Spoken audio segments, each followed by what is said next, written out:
සුබ දවසක් සියලු දෙනාටම. ඔබ එකතු වී සිටින්නේ Accounting with Dylan Fernando YouTube නාලිකාව සමගින්. එතකොට අද අපි සාකච්ඡා කිරීමට බලාපොරොත්තු වෙනවා හවුල් ව්‍යාපාර සම්බන්ධයෙන් තියෙන තියරි පාර්ට් එකයි. ඊට පස්සේ හවුල් ව්‍යාපාරත් එක්ක අපිට බැඳුණු කොහොමද ගණන් සාකච්ඡා කරන්න නැත්නම් ප්‍රශ්න සාකච්ඡා කරන්න එපිසෝඩ් 5ක් විදියට. ඒ එපිසෝඩ් 5න් මම බලාපොරොත්තු වෙනවා හවුල් ව්‍යාපාර සම්බන්ධ තියරි කොටසයි.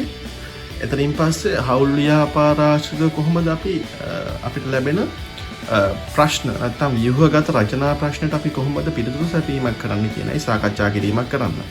එහෙනම් අපේ YouTube නාලිකාවත් එක්ක එකතු වෙලා නාලිකාව subscribe කරන්න කියලාත් මම ඉල්ලීමක් කරලා වීඩියෝ පාඨමාලාව වෙත යොමු වෙමු. මුලින්ම අපි බලාපොරොත්තු වෙනවා සාකච්ඡා කිරීමක් කරන්නට හවුල් ව්‍යාපාරයක් යනු කුමක්ද යන්න. හවුල් ව්‍යාපාරයක් විදිහට අපිට නිර්වචනය කරන්න පුළුවන් ලාභ ලැබීමේ පරමාර්ථය මත ව්‍යාපාරයක් පවත්වාගෙන යන පුද්ගල පිරිසක් අතර ඇති සම්බන්ධතාවය. මෙලෙස නිර්වචනය කරලා තියෙන්නේ 1890 හවුල් ව්‍යාපාර ආඥා පනතේ.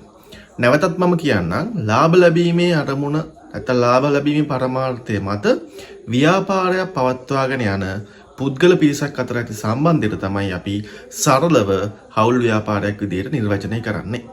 මේ නිර්වචනය අඩංගු වෙලා තියෙන්නේ 1890 හවුල් ආඥා. එහෙනම් අපි මුලින්ම අඳුනගමු කිසියම් ව්‍යාපාරයක් හවුල් ව්‍යාපාරයක් බවට පත්වීමට අවශ්‍ය කරන මූලික ලක්ෂණ නැත්නම් මූලිකාංග 4 මොනවාද කියන එක. කිසියම් ව්‍යාපාරයක් හවුල් ව්‍යාපාරයක් බවට පත්වීමට අවශ්‍ය කරන මූලික ගුණාංග නැත්නම් මූලිකාංග මොනවාද කියන එක.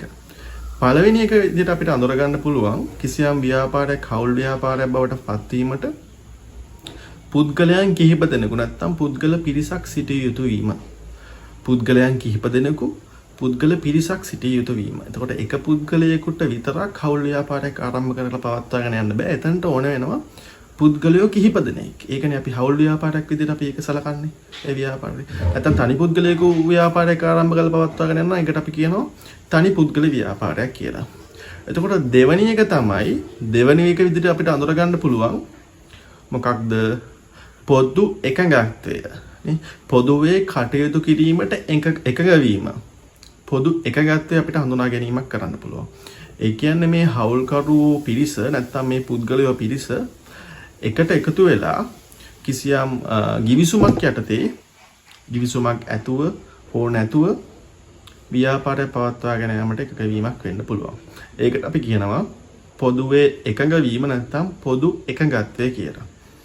ඊළඟ ගුණාංගය තමයි ව්‍යාපාරයක් පවතින්න ඕනේ. කියන්නේ ලාභ ලැබීමේ අරමුණින් කිසියම් ආර්ථික කටයුත්තක නිරත වීමක් වෙන්න ඕනේ ඒ පුද්ගලයෝ පිරිස.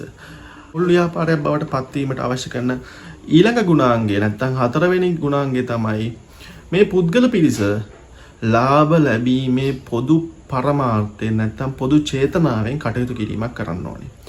එතකොට දැන් අපිට අඳුර ගන්න පුළුවන් කිසියම් ව්‍යාපාරයක් හවුල් ව්‍යාපාරයක් බවට පත්වීමට අවශ්‍ය කරන මූලිකාංග අපේ විභාගයේ දෙහුවොත් අපි ලියන්නේ මොකද්ද? පළවෙනි එක තමයි පුද්ගලයෝ පිරිසක් සිටින්න ඕනේ. පුද්ගලයෝ කිහිප දෙනෙක් සිටිය යුතුයි. දෙවෙනි එක විදිහට අපිට අඳුනා ගැනීමක් කරන්න පුළුවන් පොදු එකඟත්වයක් තියෙන්න ඕනේ කියන එක. පොදුවේ කටයුතු කරනවා නැත්නම් පොදු එකඟත්වයක් තියෙන කියන එක. ඊළඟට තුන්වෙනි කරුණ විදිහට අපිට ලියන්න පුළුවන් ව්‍යාපාරයක් පැවතීම කියන සංකල්පය. ඊළඟට අපි අවධානය යොමු කරන්න යන්නේ මොන වර්ගයේ හවුල් ව්‍යාපාරද තියෙන්නේ කියන එක. නැත්නම් පවතින හවුල් ව්‍යාපාර වර්ග පිළිබඳව තමයි අපි අධ්‍යයනය කිරීමක් කරන්න යන්නේ ඊළඟට. එතකොට හවුල් ව්‍යාපාර වර්ග අපිට ප්‍රධාන වශයෙන් කොටස් දෙකක් අඳුන ගන්න පුළුවන්. පළවෙනි හවුල් ව්‍යාපාර වර්ගය තමයි සීමා සහිත හවුල් ව්‍යාපාර. එහෙමත් නැත්නම් ඒවට කියනවා අපි limited partnerships කියලා. ඊට පස්සේ දෙවෙනි වර්ගය තමයි සීමා රහිත හවුල් ව්‍යාපාර. එහෙමත් නැත්නම් අපි ඒකට කියනවා unlimited partnerships කියලා. එතකොට හවුල් ව්‍යාපාර වර්ග දෙකක් අපිට හඳුනා ගන්න පුළුවන්. එකක් තමයි සීමා සහිත නැත්නම් limited partnerships සහ සීමා රහිත හවුල් ව්‍යාපාර unlimited partnership. අපි දැන් බලමු මොකක්ද සීමා සහිත නැත්නම් limited partnership එකක් කියලා කියන්නේ කියලා. සීමා සහිත නැත්නම් limited partnership එකක් කියලා කියන්නේ එම හවුල් ව්‍යාපාරය තුල හවුල් ව්‍යාපාරය සම්බන්ධව ඇති බාහිර වගකීම් තමා යෙදූ ප්‍රාග්ධනයට පමණක් සීමා වන හවුල්කරුවෝ එක්කෙනෙක් හෝ කීප දෙනෙක් සිටින හවුල් ව්‍යාපාරයක්. හැබැයි මේ හවුල් ව්‍යාපාරය තුල අඩුම තරමේ එක හවුල්කරුවෙක් හෝ ඉන්න ඕනේ හවුල් ව්‍යාපාරයේ බාහිර වගකීම් සම්බන්ධයෙන් තමන්ගේ වගකීම අසීමිත වෙච්ච. එතකොට ඒකට තමයි අපි කියන්නේ සීමා සහිත එහෙමත් නැත්නම් ලිමිටඩ් පාර්ට්නර්ෂිප් එකක් කියලා. සීමා රහිත හවුල් ව්‍යාපාර එහෙමත් නැත්නම් අන්ලිමිටඩ් පාර්ට්නර්ෂිප්ස් කියලා කියන්නේ හවුල් ව්‍යාපාරයේ බාහිර ණය සම්බන්ධයෙන් එහි සිටින සියලුම හවුල්කරුවන්ගේ වගකීම අසීමිත වෙන හවුල් ව්‍යාපාරවලට. එහෙනම් ඔයාලා දන්නවා ළමයි හවුල් ව්‍යාපාර වර්ග දෙකක් තියෙනවා. එකක් තමයි සීමා සහිත හවුල් ව්‍යාපාර. දෙවෙනි එක තමයි සීමා රහිත හවුල් ව්‍යාපාර. එතකොට සීමා සහිත නැත්නම් ලිමිටඩ් පාර්ට්නර්ෂිප් කියන ඒවා ලංකාව තුල නීතියෙන් තහනම් හවුල් ව්‍යාපාර වර්ග.